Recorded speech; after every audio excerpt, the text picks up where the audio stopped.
Questions for Coach Casey. Again, remind you to identify yourself by name and outlet. Jared? Hey, Coach, Jared Greenberg, Turner Sports. Is there a sigh of relief to get a Game 1 victory? No, it's not a sigh, Jared. It's a journey. It's a marathon. Whatever it was that that first game was about, hopefully we got it off our back. But we're not satisfied. We're in this for the long run. We know we're in a tough series against a very athletic, fast team, and so we can't. There's not a sigh of relief. I think there's more made out of it than anything else. So we just got to go out and do what we do. I think 82 games is a good sample size of who we are. Go ahead, Joe. Yeah. Joseph Cashano, the score. Dwane, you joked all season about the fact that there was no book that said you couldn't use 10, 11, whatever it was, guys, when the postseason came. And tonight, I believe you used 11, and that's with Fred not playing. What did you see from the depth and how that kind of overcame the Wizards as the game went on? Well, guys, we were prepared. We knew they were going to try to take out DeMar and Cal. They had, 15 or 16 assists between them. So we were prepared for that. And other than that, we were just trying to find energy, speed, and quickness to match theirs. We knew how fast Wall is with the ball, how fast Bill is with the ball. We'll figure some other things out that they were doing to us. But guys, played their role. I mean, it's the same role they played all year. And again, we still hold the power to change our minds. But as long as those guys are producing the way they are, why should we change our rotation? Eric, go ahead. Eric Curry, The Athletic. What did you like about Lucas's matchup in that situation, in a big situation, obviously? Well, he's a passer. Lucas is an excellent passer. He's smart. His IQ is off the charts, and just his awareness. I like that when they were double teaming Kyle and DeMar and getting the ball out of their hands, he can make plays. And when you come in the basket, he's 7'4", whatever he is, under the basket. So he's a deterrent once they get there to the paint. So he's been doing the same thing all year. It's nothing new. Any other questions? Oh, Arden? Arden Zwilling, Sportsnet. What did you like about Dwane Wright tonight? I thought he did a good job. I thought he was in attack mode, knocked down some shots. He's been shooting the ball really, really well in practice. So the three ball, if they try to go under on him, I thought that was very effective. But just him, getting the ball out of Cal's hands a little bit, let Cal spot up, is what we were looking for, and he did an excellent job with that. And again, it's the same thing he's been doing the entire year. Dave? Dave Fester, Toronto Star. Hey, Dwane, what did you make of Kyle and DeMar's performance tonight? I liked it. I mean, again, Dave, in the past, everybody always gets on those guys for being double teamed and trapped and the ball getting, again, guys have to make plays when they give it up. And tonight, 15, I can't remember, 15 or 16 assists amongst them, is what they got to do. Other guys have to make plays around them. Tonight, guys did. CJ made some shots. DeLon made some shots. And that's what you have to do. And they were willing passers, and that's what I like, Dave. And, again, it kind of goes with the theme that we've tried to develop the entire year, ball movement, man movement, and it's not just two guys outscoring the opponent. It's the Toronto Raptors outscoring the other team. Coach, to that point, it seemed like DeRozan, especially to start the second half, was a little bit more aggressive at halftime. Did you talk to him about forcing the issue a little more? No, I mean, he's always got the green light, Jared, to force the issue if it's there. The key point, and Dave made a point, when it's not there, what do? You still don't force the issue. You have to give it up, make a play, and that's what Kyle and DeMar has been doing all year.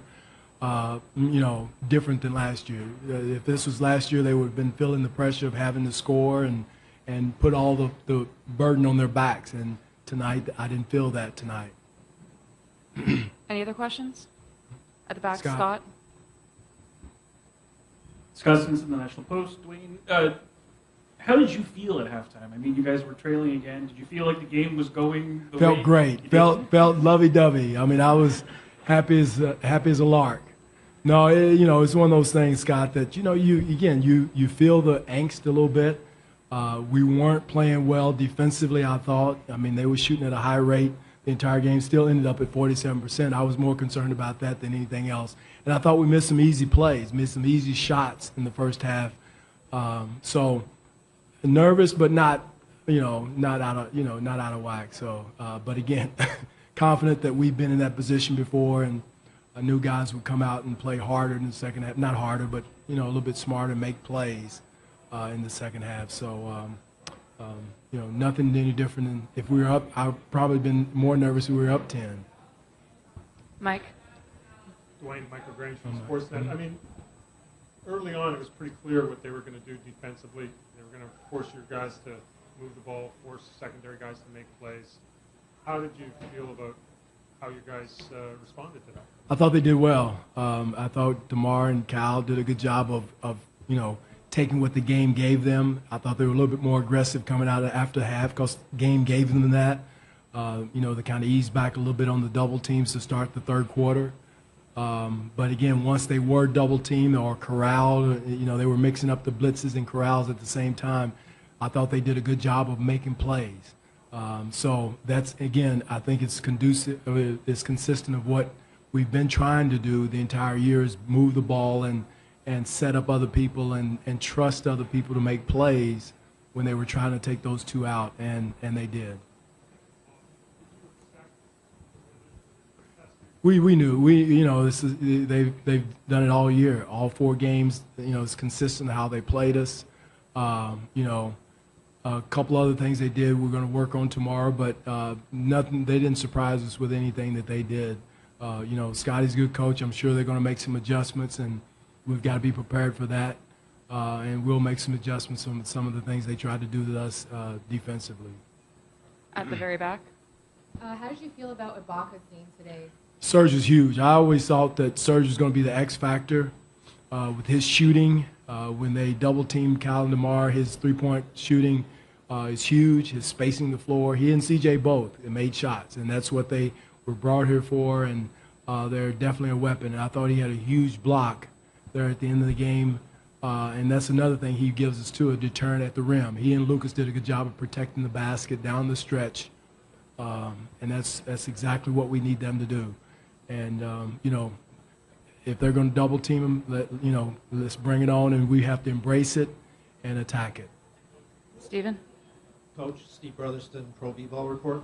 The OG's first playoff game, just what do you think of what he did? He was great. He was cool as a cucumber. I mean, he was as cool as anything, but I thought he made when he made his first 3, I thought that relaxed him a little bit. When he made his first 3, his cutting was huge, especially when they're double teamed. There's a gap in there that he was finding the seams and did a great job of doing that. And that's what he's done that all year too. So, but I didn't sense any nerves or anything like that at all with OG. Nikki? Hi, Coach. Nikki from Sportsnet. There were, obviously this is playoffs basketball, but there were moments where it looked like things could fall off the rails, things could get chippy. Did you have to say anything to your team to kind of keep their emotions in? No, playoffs games are tough. I mean, a lot of times we find a way to win ugly, and we did. We've done it all year. It's nothing new, but those guys always try to have they find a way to win, Nikki, and that goes to Kyle. He could have a terrible night, but he'll just find to make a winning play. And he's done that all year. And so when he got chippy there for a little bit, I liked it. I thought it was good. That's the way playoff basketball is. I thought the officials did a great job of keeping it under control. Nothing new, nothing that you don't expect with a playoff game.